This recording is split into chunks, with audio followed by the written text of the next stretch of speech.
Hello అండి.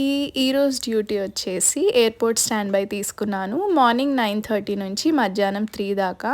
ఇంట్లో tea తాగేసి బాక్స్ అయితే తీసుకెళ్ళిపోయానండి. Brunch multigrain bread with jam తీసుకెళ్ళాను.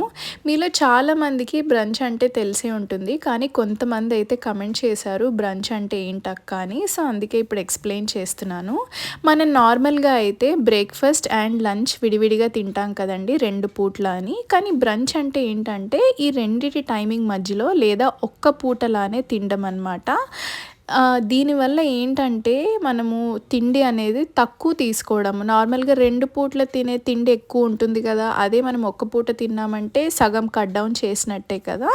దీనివల్ల ఏంటంటే నేను వెయిట్ కొద్దిగా మెయింటైన్ చేసుకోగలుగుతానండి. ఎందుకంటే వర్కౌట్ ఒక్కటి అయితే సరిపోదు. ఎక్సర్‌సైజెస్ వర్కౌట్‌తో పాటు కొద్దిగా ఇలా కూడా డైట్ అనేది చేస్తే వెయిట్ అనేది మెయింటైన్ చేయొచ్చు.